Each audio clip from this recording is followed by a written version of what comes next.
Hello students, welcome back to my class and welcome back to Coleridge's Christabel. So today we are going to analyze the second part of this poem Christabel. In the first part we have found that Christabel, the daughter of Sir Leoline, accidentally met another girl in the darkness of the forest, and she invited that young Geraldine, who informed her about her parentage from a noble family and her kidnapping by the armed people, and they spent the whole night together sharing the bed. But during that sharing of the bed, some strange things happened when Geraldine slept with Christabel, holding her like a mother holding a child. And now the poet is going to present the next part of the story, where Geraldine's character will come out thoroughly. Already we have come to know that Geraldine is behaving in a very strange manner, and immediately she is changing her character, her behavior in such a manner that it brings out the suspicion. And from her final confession before going to bed and her casting a spell on Christabel, created the idea in the mind of the reader that she is not a normal woman, rather she is a supernatural creature. So part 2 begins with the Baron's waking up early in the morning and the matin bell, and each matin bell nails us back to a world of death, and every bell, sounding of the bell, is an indication of the passage of time. So the part 2 of this poem begins with the mortality and passage of time, that how time is rushing us back towards the grave. It is taking forward us towards the grave. And this is the realization on the part of the Baron from the morning when he woke up to discover his wife dead. And hence the custom and law began that still at dawn the sacristan, who duly pulls the heavy bell, 45 beats must tell. So from that day onward, he instructed the sacristan to go for counting 45 beats. And in this way, the first part of the poem of part 2 is giving us a very religious atmosphere, a religious and realistic atmosphere where human mortality, human reality in space and time is being presented. And here is also the introduction of the bard or the poet of Sir Leoline, that is Brassey. And Brassey is also trying to present a light mood to the Baron by telling him about some light-hearted ideas about the religious characters, particularly the sextons. 3 sinful sextons, ghosts are pent, who all give back one after the other the death note to their living brother, and often too by the knell offended, just as their 1, 2, 3 is ended. So he is presenting a lighter mood to the Baron to come out of his depression, his serious thought about mortality, because his wife has died, and from the death of his wife, the Baron is suffering from the pangs of death and separation. And then we find that the air is still through mist and cloud, that merry peal comes ringing loud, and Geraldine shakes up her head and rises lightly from the bed. On the other side, in the room of Christabel, we find it is Geraldine who wakes up at the beginning and puts on her silken vestment white and tricks her hair in lovely plight. And immediately she puts on her beautiful gorgeous dress, as well as she arranges her hair, and she is in the best of the mood, and awakens the Lady Christabel. Sleep you, sweet Lady Christabel, I trust that you have rested well. And she also very nicely asked Christabel whether you have slept very well.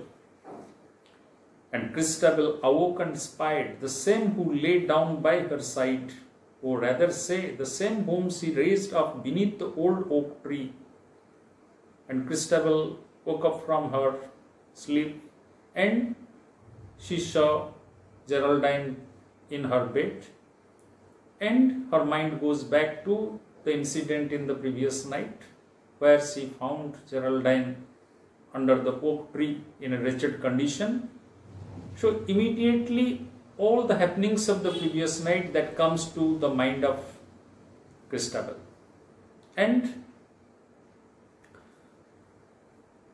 while she spake, her looks, her air, such gentle thankfulness declare, that her girded vests grew tight beneath her heaving breasts. Sure, I have seen, said Christabel, now heaven be praised if all be well. And Christabel finds that Geraldine is in a very nice mood. She is very happy, and she looks extremely fit and beautiful. And Geraldine also feels very happy by this. But that sense of happiness that comes to to Christabel, immediately brings a guilt consciousness in her, because she is a pious girl, and she thinks that why I am so happy? If I am excessively happy, then I might have committed some sin somewhere. So she is telling, sure I have sinned, said Christabel, now heaven be praised if all be well. So she is invoking the God, the heaven, that if everyone is well and good, then you must be praised. And so quickly she rose and quickly arrayed her maiden limbs, and having prayed that he who on the cross did groan might wash away her sins unknown. So immediately Christabel comes out of the bed and arranges everything about herself, her dress, her hair and everything, and crosses before the God and wishes that God will take away anything, any sin if she has committed. And she forthwith laid fair Geraldine to meet her sire's early line. And immediately she took Geraldine to her father. So from here what we find? We find that Christabel is not only a simple, beautiful and benevolent girl, but she is also very much conscious about her duty to her father, her responsibility as a member of the castle. So she knows very well that she had brought a guest to her room without the permission of her father. Therefore, immediately she leads Geraldine to her father. The lovely maid and the lady tall are pacing both into the hall, and pacing on through page and groom enter the baron's presence room. So they wept past all those servants and everyone and entered into baron's room. The baron rose, and while he pressed his gentle daughter to his breast, with cheerful wonder in his eyes, the Lady Geraldine espied. And what a beautiful scene we find there, that as soon as Sir Leoline finds that his beloved daughter Christabel has come to him, so immediately he comes and he embraces his daughter with cheerful mood. But Geraldine is spying, is observing this love of the father and daughter, and gave such welcome to the same as might beseem so bright a dame. And she is also smiling, giving a smile, as if she is a part of this two-some love between the father and daughter. But when he heard the lady's tale, and when she told her father's name, why walks Sir Leoline so pale, murmuring over the name again, Lord Roland de Vaux of Tiermain. And after that, Christabel introduced Geraldine to her father, told all the story of the previous night, and immediately Sir Leoline felt very soft, and his tears, his eyes got waxed emotional, because he could recognize in the father of Geraldine, Lord Roland de Vaux of Tiermain, his very old intimate friend who had gone away from him long time ago. So here the poet is narrating how they were very old and very intimate friends once upon a time, but as the youth is vain, life is thorny, and youth is vain, and to be worth with one we love doth work like madness in the brain.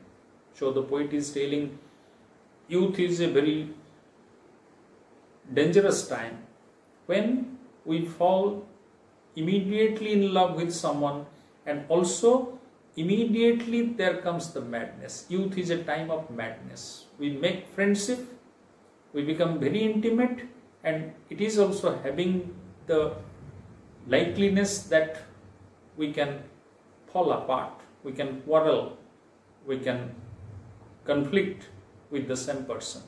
So some such things happened between Sir Leoline and Lord Roland, and they had parted, and for many years they have not heard about each other. They stood aloof, the scars remaining like cliffs which had been rent asunder. A dreary sea now flows between, but neither heat nor frost nor thunder shall wholly do away, I ween, the marks of that which once hath been. So both these friends, once swearing for each other, now they have been separated by their own ego, by their own attitude or whatever it may be, and they have fallen apart and they are not in contact with each other. But after listening to the name of Lord Roland, Sir Leoline immediately brings all those past memories very vividly. Oh, then the Baron forgot his age, his noble heart swelled high with rage, he swore by the wounds in Jesus' side, he would proclaim it far and wide. And now that the daughter of his old friend, lost friend, is standing before him, so he forgot that he has been old. And immediately he said, like a very young knight, that he will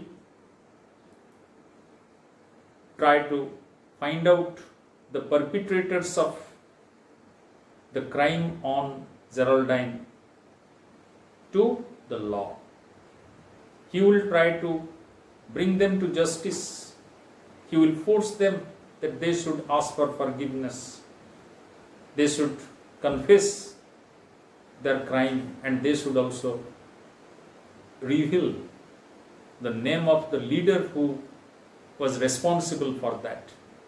And if they won't do that, if they dare deny the same, my herald shall appoint a week and let the recreant traitors seek my tourney court, that there and they may dislodge their reptile souls. And he is telling, if they don't do that, then I will bring them to the court and I will punish them by my own hands. So in speaking all these things, he had forgotten that he has become old. He can't go and fight like a young man with these 5 armed people. He spake, his eye in lightning rolls, for the lady was ruthlessly seized, and he caned in the beautiful lady, the child of his friend. And while he was speaking, he was holding tightly Geraldine, forgetting that she is a lovely child of his friend who can be hurt by his holding tightly, because he was in rage against the perpetrators of that kidnapping. And now the tears were on his face, and fondly in his arms he took fair Geraldine, who made the embrace, prolonging it with joyous look. And then he embraced Geraldine, and Geraldine also holds him and prolonging. She is continuing to hold Sir Leoline, which she viewed, when she viewed, a vision fell upon the soul of Christabel. But when Geraldine and Sir Leoline, they were embracing, and Geraldine was tightly holding Leoline, suddenly to Christabel's mind, the experience of the previous night came. When Geraldine was holding tightly Christabel in her bed, and suddenly before the Christabel, a vision of fear, the touch and pain. That vision of the night, what she saw in the vision, that came back to her, the touch and pain, the touch of Geraldine and the pain. What was the pain? She shrunk and shuddered and saw again. Again she saw that bosom old. Again she felt the bosom cold. That when Geraldine was holding her in the bed last night, it was a cold bosom. It was not a motherly, affectionate or friendly bosom. And it was an old bosom. That means this lady is actually not a young lady.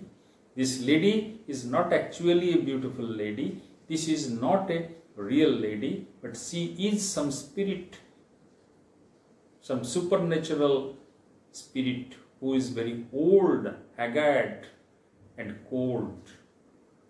So this embrace of Geraldine and Sir Leoline brought all these things of the previous night to her mind. And where at the night turned wildly round, and nothing saw but his own sweet maid, with eyes upraised as one that prayed. And when Sir Leoline turned back to look at his own daughter, to see that her daughter must be very happy, but he saw that the eyes of Christabel is upraised. She is expressing something which is a mixture of fear, anxiety and all that.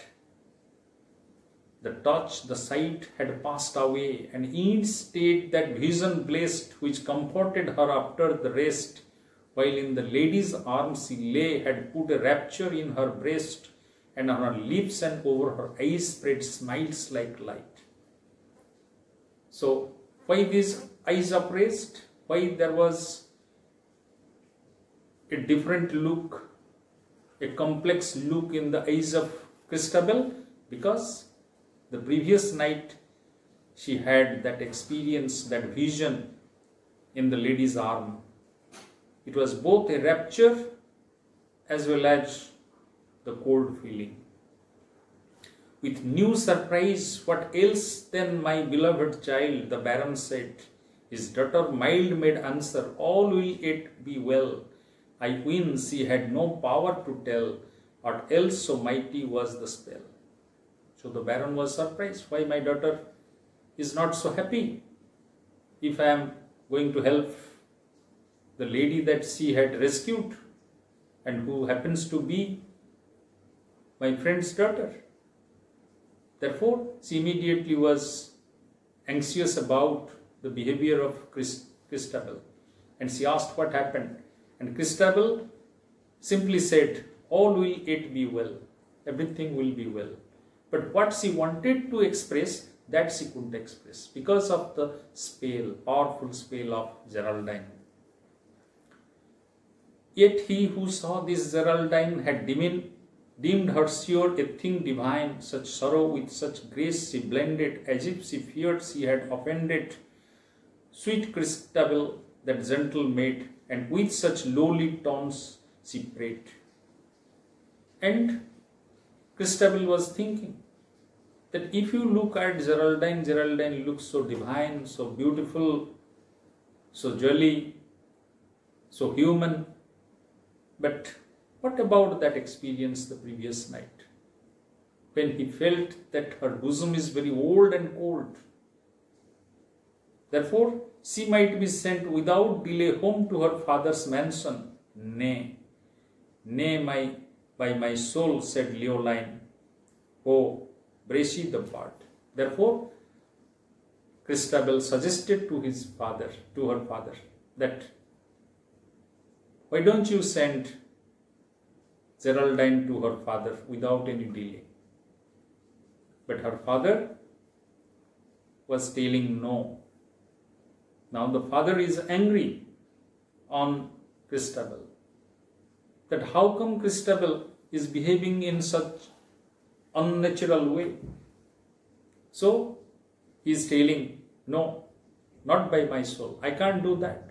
After so many years, the daughter of my friend has come and in such distress, and it is my duty to take her to her father. Therefore,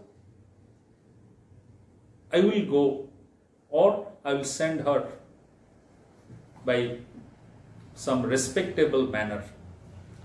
So he is telling, oh, Bracey the bird, the charge be thine, go thou with sweet music and loud. So Sir Leoline is entrusting this responsibility to his bird, Bracey, and he is telling that you go with your band, you go with your people, the youth you loved most, and take the fastest of the horses, and you go to the father of Geraldine and tell Lord Roland that her daughter is with me and he shouldn't worry because she is safe. And loud to Lord Roland call, thy daughter is safe in Langdale Hall, thy beautiful daughter is safe and free. Sir Leoline greets thee thus through me. And you go and invite Sir Roland, Lord Roland, on behalf of me. And you tell him to come with full entourage, with a procession of his people. I will be going there halfway to meet him. That means I don't have any enmity towards him. I don't have any ill feelings towards him. I want to be friendly with him. And I will surrender his daughter to him with all respect. But for since that evil hour hath flown, many a summer sun hath shone, you never found I a friend again like Roland the box of Tieremain. And you tell him that since our separation, I have not found a friend like him. Therefore, I want to meet him. But Bracey is telling that I cannot do that. Thy words, thou sire of Christabel, are sweeter than my harp can tell. Yet might I gain a boon of thee, this day my journey should not be. He is telling, I can't undertake a journey today. Why? Because last night I saw a vision, a dream, that for in my sleep I saw that dove, that gentle bird whom thou dost love, and callest by thy own daughter's name, Sir Leoline. I saw the same fluttering and uttering fearful moan.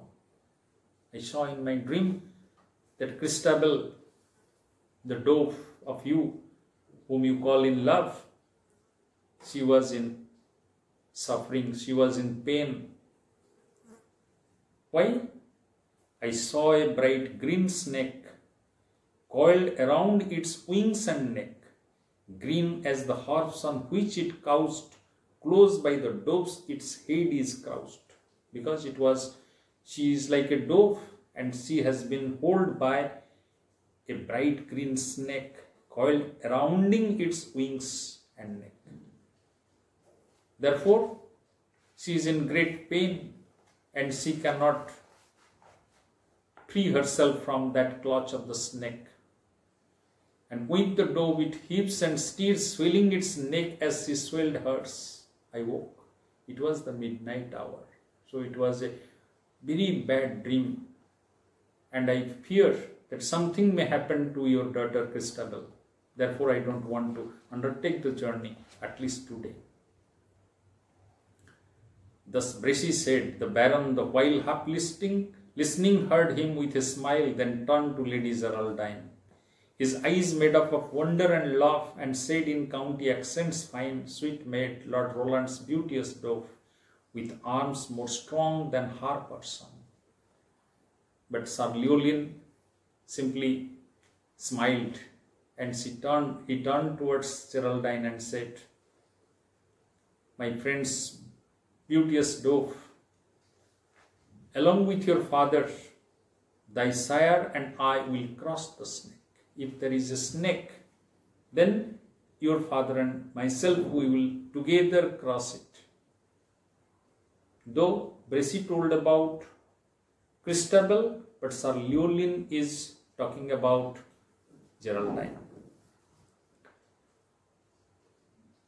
Casting down her large bright eyes, with blushing cheek and courtesy fine, she turned her from Sir Leoline, softly gathering up her train, that over her right arm fell again. And hearing all this from Sir Leoline, Geraldine turns back towards Christabel and lets go her dress and sits down and putting her head into her chest. But there Christabel sees that gradually her figure is changing. She is no more a beautiful woman, a divine looking woman. Rather, a snake's small eye blinks dull and sigh, and the lady's eyes, they shrunk in her head, each shrunk up to the serpent's eye, and with somewhat of malice and more of dread. So she turns into a very dangerous a creature, like a serpent. Her eyes are shrinking, and she looks with a malicious smile at Christabel. And at Christabel she looked askance one moment, and the sight was fled. And for one moment she looked at Christabel as if she is telling Christabel, what now you will do? Because the fear of Christabel has come true, that whom she will be embracing, she will be casting her spell. That means she had cast the spell on her father, Sir Leoline. So Christabel, in dizzy trance, stumbling on the unsteady ground, shuddered aloud with a hissing sound, and Geraldine again turned round, and like a thing that sought relief, full of wonder and full of grief, she rolled her large bright eyes divine wildly on Sir Leoline. The behavior of Geraldine is coming here in very vividness. She was looking at Christabel like a snake, like a horrible creature, and teasing her, what you can do now? I have cast the spell on your father. And then she turns towards Sir Llewellyn and she is behaving in a very miserable manner, as if she is in a great trouble, and she is looking at her with her large bright eyes with a divinity. The maid, alas, her thoughts are gone, she nothing sees, no sight but once, the maid devoid of guile and sin, I know not how in fearful wise, should deeply she had drunken in that look those shrunken serpent eyes. So now, Christabel is lost. She couldn't know what she could do, because she is also under the spell and she can't speak out to her father. But she knows that this Lady Geraldine is a very dangerous, a very evil character. And she is going to wrought lots of misfortune to her family, to her father. And she looks at, with forced unconscious sympathy, full before her father's view, as far as such a look could be in eyes so innocent and blue. So she is looking at her father with all her innocence, that her father may realize what is going through her mind, because she is unable to speak all these things. And whence the trance was over, the maid paused a while and only prayed. Then falling at Baron's feet, by my mother's soul do I entreat, that thou this woman send away. And after some times, she falls at her father's feet and is requesting that by the name of my mother, I am requesting you that you send away this woman. Don't dabble with her, because she is an evil spirit, but she can't tell all these things. She only said that you send away this woman. Why is thy cheek so wan and wild, Sir Llewellyn? Thy only child lies at thy feet, thy joy, the pride. So the poet is telling Sir Llewellyn what you feel about your only child. Why you are looking at her in this manner?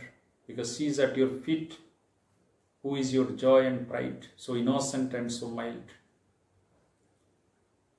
But that prayer her deadly pangs beguiled, Sir Llewellyn, and wouldst thou wrong thy only child, her child and thine? The poet is bringing that third voice, the voice of the poet who is asking, will you do wrong to your only child? Within the Baron's heart and brain, if thoughts like these had any share, the only swelled his rage and pain. But in the mind of the Baron, only the rage and pain. He was angry, he was in pain. Why he was angry? That how come his daughter be so jealous of this daughter of his old friend? But the pain that how my daughter, who was such simple, such benevolent a character, becomes so jealous and so mean. To the wrong daughter of his friend by more than woman's jealousy, brought thus to a disgraceful end, he rolled his eye with stern regard. So he just looked at Christabel with a very stern look, and very abruptly he said to Geraldine and Bracy, why, Bracy, dost thou loiter here? I bade thee hence. And he told Bracy to go out of his vision. The bard obeyed, and turning from his own sweet maid, the aged knight Sir Llewellyn led forth the Lady Geraldine. So ignoring all pleas by Christabel, she led Geraldine and went for that distant land of Geraldine's father, Lord Roland. And the story ends here. So what will happen in the story?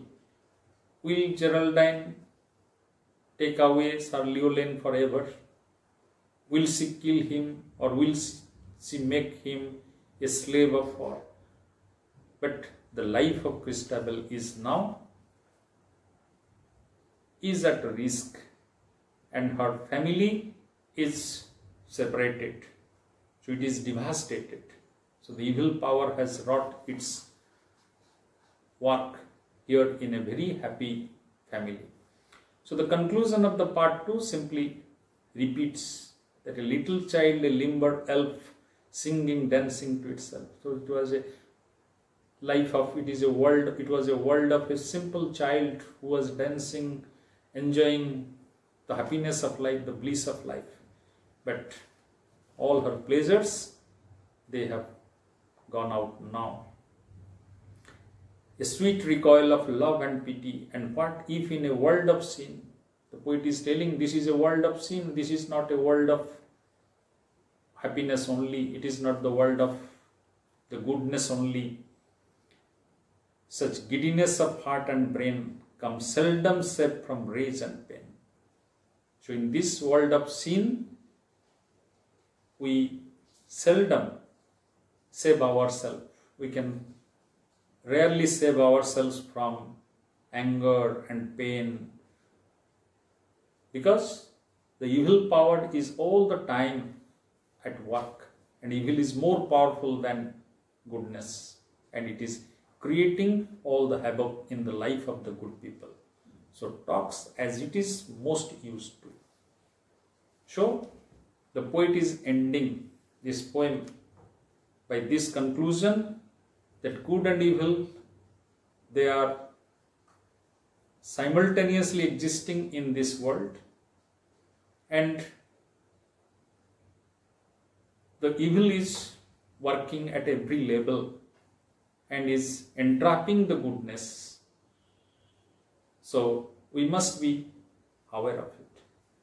In this way, this ballad, this folk song is a lesson of morality to the common people, to the people of that particular locality, or to all the people. So this is the meaning of this poem, this part of the poem. Now we have come to the conclusion of the poem, and you can discuss it for a ballad, how Christabel is a ballad, or you can discuss it as a poem where the conflict of good and evil are manifested in a very significant manner. Thank you.